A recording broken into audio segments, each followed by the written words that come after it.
오늘 저희들에게 주시는 하나님의 말씀은 히브리서 3장 1절에서 6절까지의 말씀입니다. 그러므로 함께 하늘의 부르심을 받은 거룩한 형제들아, 우리가 믿는 도리의 사도이시며 대제사장이신 예수를 깊이 생각하라. 그는 자기를 세우신 이에게 신실하시기를 모세가 하나님의 온 집에서 한 것과 같이 하셨으니, 그는 모세보다 더욱 영광을 받을 만한 것이 마치 집 지은 자가 그 집보다 더욱 존귀함 같으니라. 집마다 지은이가 있으니 만물을 지으신 이는 하나님이시라. 또한 모세는 장래에 말할 것을 증언하기 위하여 하나님의 온 집에서 종으로 신실하였고, 그리스도는 하나님의 집을 맡은 아들로서 그와 같이 하셨으니, 우리가 소망의 확신과 자랑을 끝까지 굳게 잡고 있으면 우리는 그의 집이라. 아멘. 사랑하는 분야의 성도 여러분, 오늘도 귀한 예배의 자리로 나오신 여러분 모두를 참 좋으신 우리 주님의 이름으로 환영하고 축복합니다. 신령과 진리로 드리는 우리들의 예배를 통하여 한 분 하나님만 크신 영광을 거두어 주시고, 또 우리 모두에게는 하늘로부터 주님께서 주시는 은혜와 축복과 기쁨, 그리고 위로가 충만한 시간이 되기를 주의 이름으로 축복합니다. 여러분들께서 오실 때 어떤 마음으로 오셨든지 예배를 마치시고 돌아가실 때에는 하나님께서 넘치도록 부어주시는 은혜와 기쁨, 그리고 소망이 충만하셔서 이 어렵고 답답한 세상을 넉넉하게 이기시는 우리 모두가 되기를 주의 이름으로 간절히 축복합니다. 벌써 오늘이 2월의 마지막 주일이고, 동시에 또 2월의 마지막 날이기도 합니다. 시간이 정말 빨리 지나가죠. 벌써 2021년에 2달이 다 지나가고 3번째 달을 앞두고 있습니다. 한동안 정말 이번에 눈이 안 온다고 예보가 됐었는데 많이 틀려서 눈이 진짜 많이 내렸습니다. 무지막지하게 내렸던 눈들이 이제는 조금 더 그친 것 같고, 서서히 날씨가 풀리고 따뜻해지면서 그렇게 쌓여 있었던 눈들이 막 녹아내리는 것을 보게 됩니다.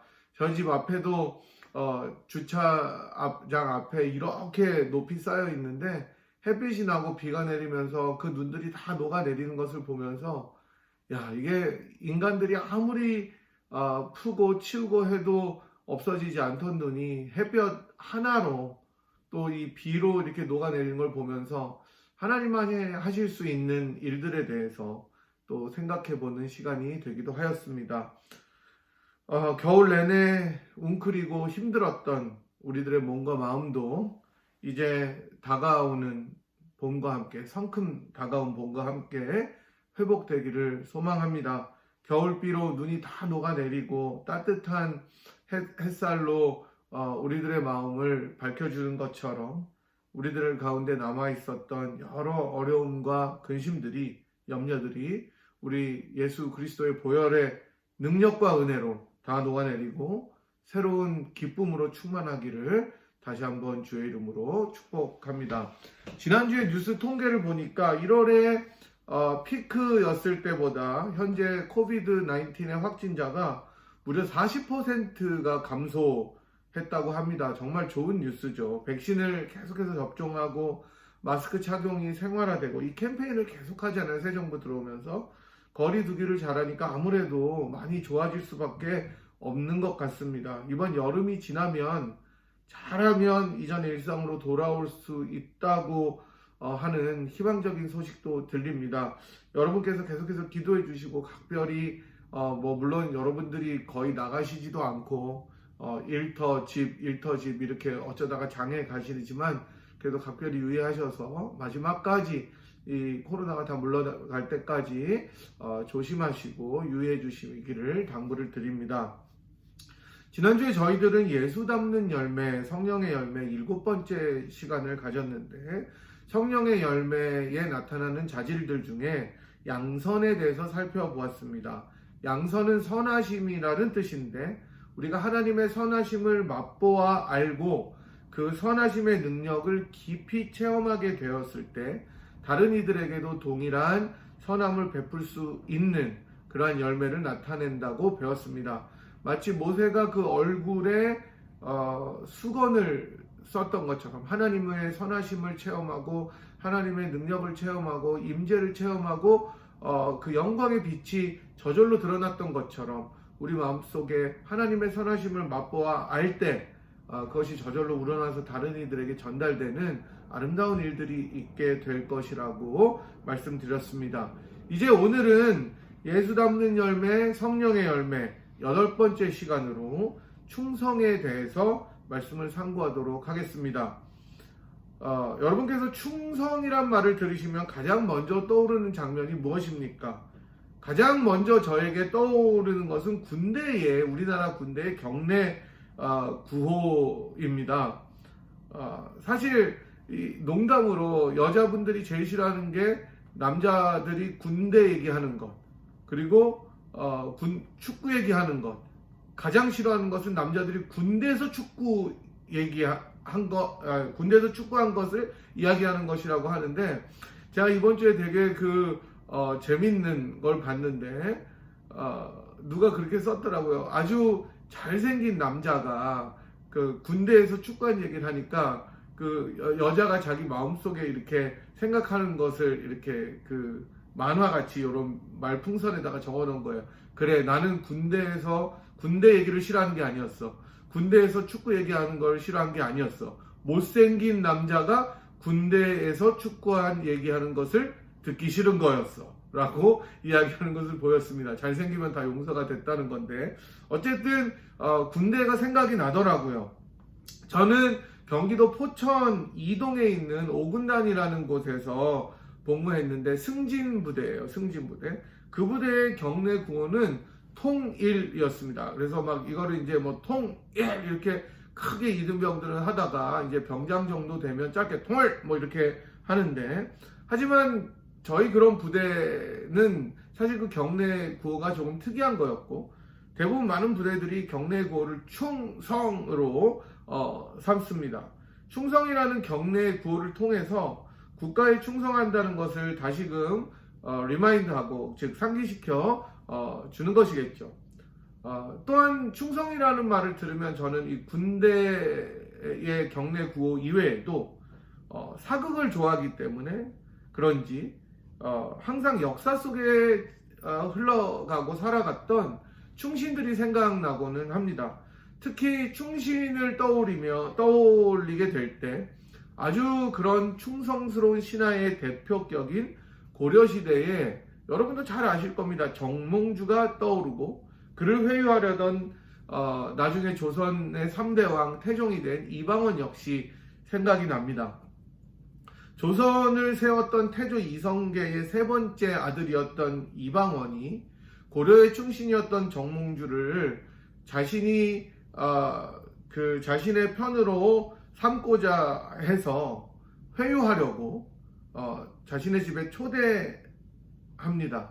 그리고 이제 술자리에서 유명한 하여가라는 시를 지어서 정몽주에게 들려주죠. 이런들 어떠하며 저런들 어떠하리, 만수상 드렁치기 얽혀진들 어떠하리, 우리도 이같이 얽혀져서 평생을 살아보자, 이런 내용이었습니다. 그러자 이 하여가가 그거죠. 서태지의 하여가가 아니라 어떤들 어떻게 했느냐라는 뜻이죠. 이에 대한 답으로 정몽주는 정말 유명한 답가를 지어서 이방원에게 답합니다. 이 몸이 죽고 죽어 100번 고쳐 죽어, 백골이 진토되어 넋이라도 있고 없고, 님 향한 일편단심이야 가실 줄이 있으랴 라는 이 단심가를 지어서 부릅니다. 그리고 이렇게 고려에 대한 변치 않는 절개와 충성을 다짐하는 정몽주의 모습을 알게 된 이방원은 선주교라는 다리에서 부활을 시켜 정몽주를 참살하게 되죠. 놀라운 것은 정몽주의 이 선주교에서 피를 흘린 혈흔이 일제 강점기 때까지 남아 있었고, 현재는 희미하게 무늬만 남아 있다고 합니다.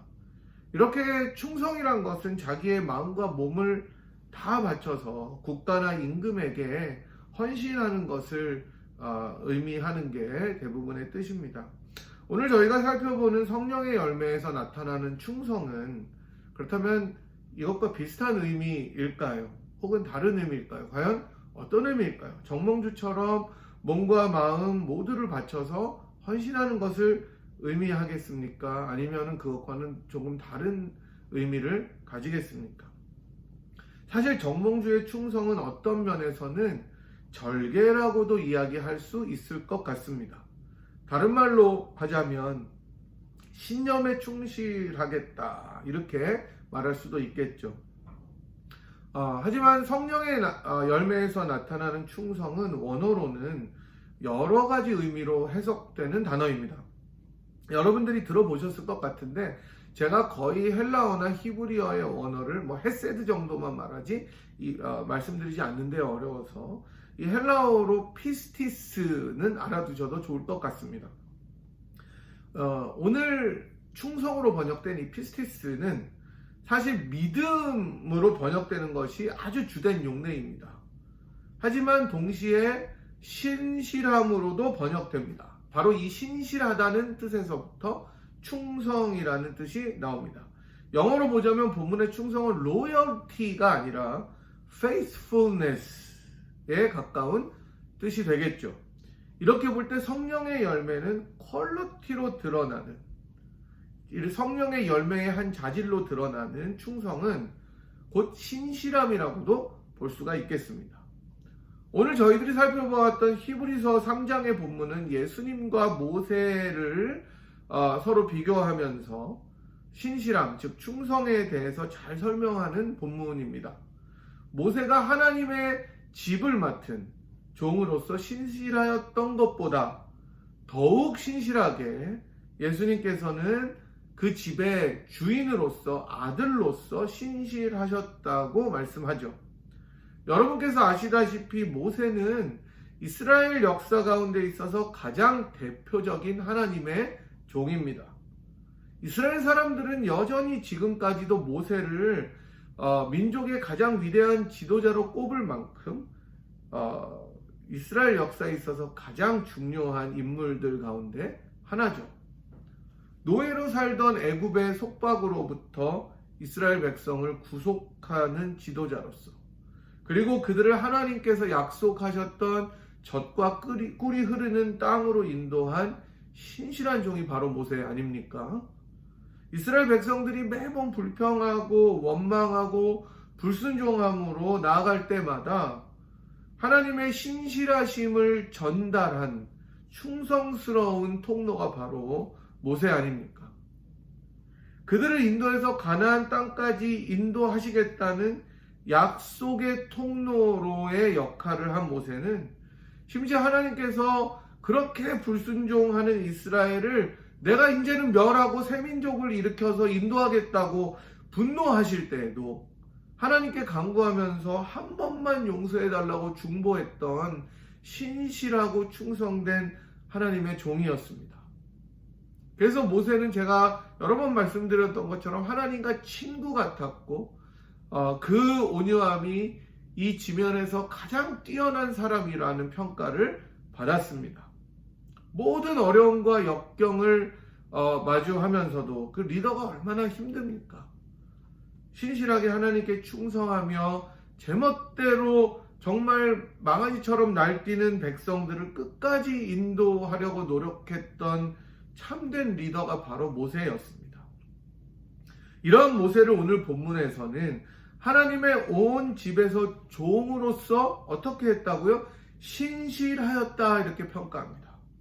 인간에게 있어서 신실함의 표본은 누구라는 겁니까? 바로 모세라는 것입니다.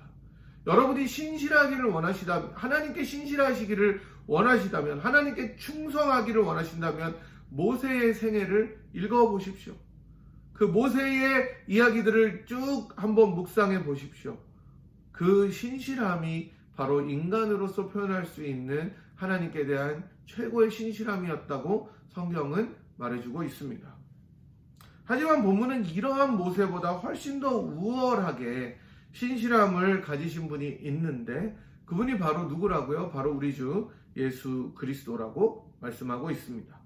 히브리서 전체를 흐르는 중요한 주제 중에 하나가 예수님의 우월하심이라고 볼 수 있습니다. 좋은 주제를 하나 가르쳐 드리는 겁니다. 1장부터 히브리서 1장부터 우리 예수님께서는 다른 모든 존재들보다 우월하신 것을 이 히브리서 저자는 그려주고 있는데 1장에서 선지자들보다 우월하시고 천사들보다 우월하시고 2장에서도 천사들보다 우월한 그런 존재이심을 보여줍니다. 이건 너무나 당연한 거지만 우리에게는 그 당시를 살았던 독자들에게는 예수님이 인간으로 많이 받아들여졌기 때문에 계속해서 우월함을 이야기해 주는 것이 중요하였습니다. 그리고 오늘 우리가 본 3장은 모세보다 우월하신 예수님을 그려주고 있습니다. 예수님께서 선지자들보다 우월하신 것은 그 계시에 있어서 우월하십니다. 선지자들이 하나님의 계시를 받아서 전달한 통로였다면 예수님은 하나님의 계시의 그 완벽한 구현이다, 그 자체다라고 말씀하시고 천사들보다는 존재론적으로 우월하시고 그리고 오늘 우리가 보는 모세보다는 신실함에서 볼 때 훨씬 더 우월하신 분이시라는 것을 히브리서 저자는 말씀해주고 있는 것이죠. 모세가 하나님의 집의 종이라면 예수님은 누구라고요? 아들이며 주인으로서 더욱 신실하셨다라는 것입니다. 이러한 예수님의 신실하심의 절정은 히브리서 후반에 나타나는 예수님의 대제사장으로서의 신실하심에서 볼 수가 있습니다. 오늘 본문 1절에 보면 이렇게 나오죠. 그러므로 함께 하늘의 부르심을 받은 거룩한 형제들아, 우리가 믿는 도리의 사도이시며 대제사장이신 예수를 깊이 생각하라. 아멘. 이렇게 말씀했는데 예수님께서는 다른 제사장들, 특별히 그 어떤 대제사장들보다 우월하게 제사를 드리신 신실한 대제사장이 되신 것을 히브리서는 보여주고 있습니다. 아론의 후손들인 그 대제사장들, 사독 가문의 대제사장들은 자신들 역시 죄가 있기 때문에 제사를 드릴 때 자기를 위한 제사를 드려야 했습니다. 그래서 자기가 그 지성소에 들어갈 때도 자기의 죄 때문에 죽을까봐 온몸에 방울을 달고 발에는 끈을 달고 들어갔습니다. 죽으면은 빼내야 되고 방울이 울릴 때 그 소리를 듣고 제사가 올바로 행해지고 있는지를 사람들이 알아야 했기 때문이죠. 하지만 우리 주님께서는 자기를 제물로 드려서 자기 몸을 육체를 찢어서 제물로 드려 완전한 속죄를 이루셨기 때문에 정말로 아론의 후손들이 드렸던 불완전한 제사와는 달리 완벽한 제사를 드린 것입니다. 이런 이유 때문에 히브리서 10장 19절에서 22절은 예수님의 완벽한 제사에 대해서 다음과 같이 말씀해주고 있습니다. 제가 한번 읽어보겠습니다. 그러므로 형제들아, 우리가 예수의 피를 힘입어 성소에 들어갈 담력을 얻었나니 그 길은 우리를 위하여 휘장 가운데로 열어놓으신 새로운 살 길이요, 휘장은 곧 그의 육체니라. 또 하나님의 집 다스리는 큰 제사장이 계심에 우리가 마음의 뿌림을 받아 악한 양심으로부터 벗어나고 몸은 맑은 물로 씻음을 받았으니 참마음과 온전한 믿음으로 하나님께 나아가자. 아멘. 우리 주님께서는 이렇게 완벽하게 구속사역을 이루시기 위해서 그 모질고 어려웠던 십자가를 지시고 아픔을 견디시고 고통을 인내하시며 하나님께 끝까지 신실하게 충성하셨습니다. 모세는 끝까지 신실함을 지키지는 못했었습니다. 여러분이 아시다시피 모세는 정말 마지막에 자기의 화를 이기지 못하고 하나님의 명령을 어김으로 가나안 땅에 들어가지 못했지만 우리 예수님께서는 자신의 육체를 찢어서 버리시고 모든 물과 피를 쏟아 부으심으로 스스로 제물이 되셔서 하나님께 끝까지 신실하셨습니다. 자기의 어려운 고통과 그 극심한 아픔 속에서도 자신의 사명을 위해서 하나님께 충성하셨습니다. 이렇게 본다면 하나님을 향한 신실하심이란 예수님의 이그젬플로 볼 때 순종을 의미한다고 할 수 있겠습니다. 어떤 상황이 와도 하나님께 순종하는 것, 그분의 음성을 듣고 그분의 뜻을 이해하려고 노력하는 것이 바로 신실함일 것입니다. 우리가 사랑하는 여기에 모인 우리의 가사처럼 주님이 행하시는 일이 때로는 우리들의 마음속에 이해하기 어렵더라도, 이해가 되지 않더라도, 의문이 생기더라도 우리가 늘 하나님의 뜻 안에 거하는 줄 알고 찬송을 부르며 순종하며 기쁨으로 신뢰하는 것이 신실함이다라고 예수님은 우리들에게 본으로 말씀해 주시는 것입니다. 그리고 정말 한 끗이 부족하긴 했지만 모세 역시 이러했고, 우리들의 모범이요 본이 되시는 예수님께서 이러한 순종함으로 하나님에 대한 충성, 즉 신실함을, faithfulness를 나타내 주셨습니다.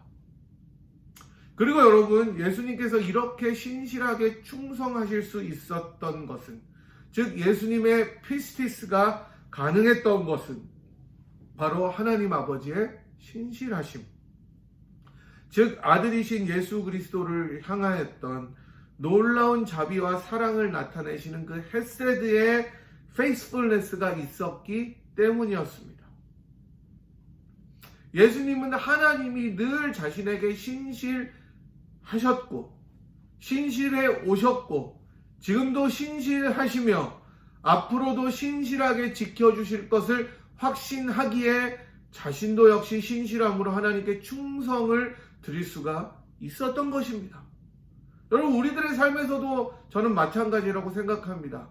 우리들의 삶을 여러분 쭉 돌아보십시오. 우리 찬송가의 가사처럼 지금까지 지내온 것 주의 크신 은혜라 라고 고백할 수밖에 없지 않습니까? 이민 생활에서 그 아무것도 없이 척박하고 어려웠던, 정말 내가 앞으로 어떻게 살아갈까 고민했던 우리들을 지금까지 신실함의 은혜로 지켜주시고 지금껏 우리들을 축복하셨던 그 하나님이 지금 현재도 우리들을 신실하게 인도하고 계시며 또 앞으로도 우리들의 작은 신음에도 응답하시는 신실함으로 우리들을 모든 것에서 지켜주시는 신실한 하나님이 되시기에 우리가 하나님께 신실함으로 순종할 수 있는 동기를 가지게 되는 것입니다. 여러분, 저의 인생도 여러분의 인생도 마찬가지 아닙니까? 제가 얼마 전에 벌써 생일을 당했었는데 또 여러 그 방면으로 축하해 주셔서 너무 감사드립니다. 근데 제가 뭐 나이가 얼마 많지는 않습니다. 여러분에 비해서. 이제 50 생일이 되었습니다. 여러분, 이제 어느 선배 목사님이 축하한다 그러면서 야, 진짜 시간이 너무 빨리 간다. 왜냐면 제가 웨스트민스터 신학교 갔을 때 30살이었거든요. 20년이 흐른 거죠. 그러면서 제가 기도하면서 지나온 세월들을 쭉 돌아보니까 정말 하나님의 신실하심이 없이는 제가 있을 수가 없더라고요. 저보다 더 인생의 선배이신 여러분들이 인생을 돌아보시면 삶의 고비고비마다 또 구비구비마다 삶의 궤적마다 하나님의 신실하심이 배어있는 것을 느끼시게 될 것입니다. 내가 모르는 그때에도 하나님은 신실하셨고 여전히 신실하시고 동일한 신실함으로 우리들을 지켜주실 것이기에 우리 역시 이 피스티스의 신실함으로 하나님의 뜻이 때로는 의문이 들더라도 순종하며 끝까지 충성하는, 그래서 우리가 십자가를 질 수 있나 주가 물어보실 때 기꺼이 내가 따르겠다고 이야기할 수 있는 헌신으로 나아갈 수 있는 것입니다. 우리 모두가 그러한 충성을 하나님께 드리는 인생이 되기를 주의 이름으로 간절히 축원합니다. 여러분, 이제 두 번째로, 그렇다면 순종으로 표현되는 충성과 신실함은 우리가 살아가는 이 땅 가운데, 즉 우리의 삶 가운데 어떤 방식으로 표현되어야 하겠습니까? 성경은 어느 한 영역에서만 이러한 신실함이 나타나는 것이 아니라 신자의 모든 영역에서 표현되어야 된다고 가르칩니다. 우리가 위로는 하나님을 향해서 신실하게 충성해야 되고, 또 수평적으로는 이웃을 향해서 나의 모든 삶의 영역에서 신실함을 드러내야 된다고 이야기하죠. 특별히 성경은 결혼 생활 가운데 그리고 또 약속을 지키는 것으로 신실함을 표현하라고 가르치고 있습니다. 이렇게 본다면 세상을 살아가는 성도들에게 이 신실함이란 것은 제가 앞서 말씀드렸던 충성과는 조금 다르게 표현할 수 있을 것 같습니다. 삶에서 드러나는, 즉 인간과 인간 사이에서 표현되어야 하는 신실함은 순종이나 충성이라는 말보다는 제 생각에는 두 가지로 표현될 수 있는데요. 하나는 신뢰, 하나는 바로 꾸준함이라고 생각해 볼 수 있겠습니다. 물론 하나님께 드리는 충성 역시, 그런 신실함 역시 하나님을 꾸준히 신뢰하는 것이지만, 인간과 인간 사이에 그리고 나의 삶에서 나타나는 신실함은 이러한 신뢰가 또 꾸준함이 더욱 잘 드러나야 하기 때문이겠죠. 가정을 이룬 결혼한 부부 사이의 신실함을 예로 생각해 봅시다. 처음 결혼하면야 내가 남자 입장에서는 내가 이 여자 손에 물도 안 묻히고 가장 좋은 것으로 세상에서 제일 행복하게 해줄 것 같지만, 시간이 지나고 나이가 들면서 많은 실망을 하게 되죠. 손에 물은 안 묻히게 할 수 있어요. 고무장갑을 사주면 되니까. 진짜 욕먹는 일이죠. 하지만 그렇게 약점을 보고 단점을 찾게 되더라도 그 사람을 끝까지 믿어주고 가는 것, 그리고 꾸준히 자기의 배우자를 약점이 있더라도 어려움이 있더라도 계속해서 사랑하는 것, 이것이 부부간의 신실함 아닙니까? 요즘 나오는 미국 드라마는 말할 것도 없고, 한국 드라마들 역시 가정을 깨야 제맛인 것처럼 표현이 됩니다. 결혼에 충실하지 못하고 불만이 있을 때 빨리 갈라서라고 충고합니다. 도전합니다. 도리어 도전합니다. 물론 어쩔 수 없는 경우들이 있겠으나 사랑의 신실함을 찾아보기가 어려운 시대에 우리들은 살고 있습니다. 자신이 가장 중요하다고, 자신만을 생각하라고 하는 이 세상에 넘쳐나는 가치는 정말 가장 신뢰가 형성되고 아름다워야 할 관계인 부부 사이의 관계들마저 깨트리고 있습니다. 하지만 성경은 이러한 가정의 신실함을 촉구합니다.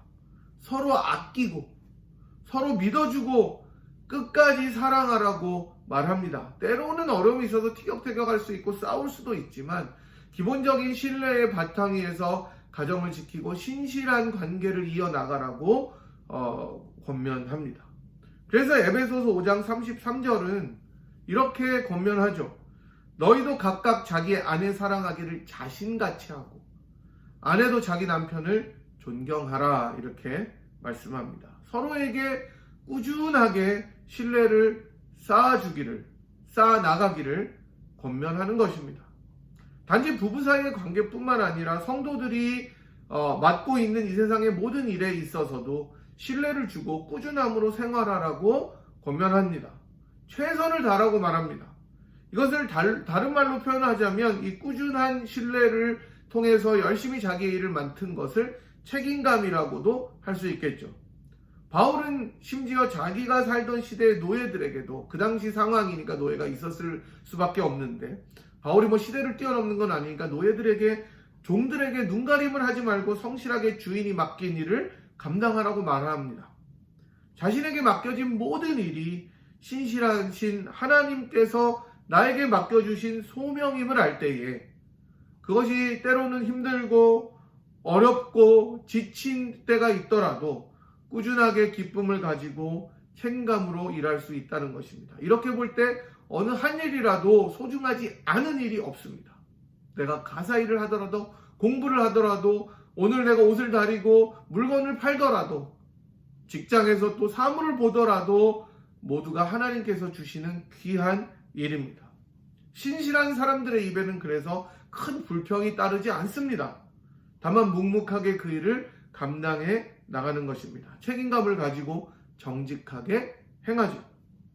이러한 책임감을 담보로 한 신실함은 일터와 자신이 처한 영역뿐만 아니라 우리들의 영적인 생활에서도 드러나게 됩니다. 우리들의 기도 생활에서도, 말씀 생활에서도 꾸준한 책임감으로 신실함이 드러나게 되는 것이죠. 우리가 우리 주 예수 그리스도의 신실함과 그 순종, 우리를 향한 하나님의 신실하심을 마음 깊이 느끼게 될 때 우리들의 삶은 하나님을 향해서 1차적으로 충성을 바치게 됩니다. 더불어 그 신실함이 우리들 마음속에 습관처럼 흘러 넘치게 될 때, 그래서 우리들의 삶의 깊은 곳에서 우러나올 때 다른 이들과 모든 세상을 향해서 참된 신실함의 본을 보여줄 수가 있게 될 것입니다. 여러분, 하나님께 신실하십시오. 또 하나님의 신실하심을 체험하십시오. 그리고 다른 이들에게 여러분들이 신뢰와 꾸준함과 책임감으로 신실함을 드러내십시오. 이번 한 주 살아가시면서 하나님께서 주시는 신실함의 은혜가 가득하기를 참 좋으신 우리 주님의 이름으로 간절히 축복합니다. 제가 기도하고 축도하겠습니다.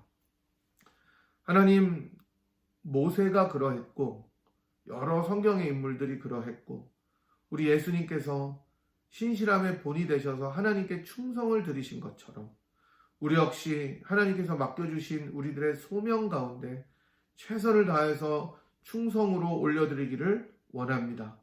그러나 그 충성은 우리들이 정말로 의지로 우리들이 이를 꽉 물고 해나가야 하는 것이 아니라 하나님의 신실하심을 체험할 때 기쁨으로 드리는, 기꺼이 드리는 자발적인 충성이 되기에 저희들이 오늘도 하나님의 신실하심 앞으로 인도함을 받기를 원합니다. 주의 신실하심을 맛보아 알게 도와주시고 하나님, 우리를 지금까지 인도하신 신실하신 하나님을 찬양하며 우리들의 모든 영역에서 하나님께 충성을 드릴 수 있는 우리 모두가 되도록 인도하여 주시옵소서. 하나님, 이제 2021년도 2달이 지나가고 또 새로운 3월을 맞게 됩니다. 이제 봄이 시작될 때 우리들의 몸과 영혼이 깨어나서 다시 한번 하나님의 신실하심에 반응할 수 있도록 도와주시고 우리들의 말과 또 행동으로 하나님께 충성하는 우리 모두가 되도록 인도하여 주시옵소서. 지금은 우리를 신실하게 인도하시고 신실함으로 하나님께 충성을 다하신 우리 주 예수 그리스도의 무한하신 은혜와 우리들의 인생 고비고비마다 삶의 순간순간마다 신실함으로 인도하셨던 하나님 아버지의 극진하신 사랑하심과 성령 하나님의 위로 교통 충만하심이 예수 그리스도의 신실하심을 본받아 하나님께 신실함으로 충성하고 맡겨주신 사명을 신실함으로 감당하고 순종하기로 또 책임감 있게 살아가기로 결단하고 돌아가는 이 자리에 함께한 주의 권속들 한 분 한 분 머리머리 위에와 사랑하는 분이엘 제단 위에 지금으로부터 영원토록 함께 하시기를 간절히 축원하옵나이다. 아멘. 여러분 감사합니다. 다음 주에 뵙겠습니다.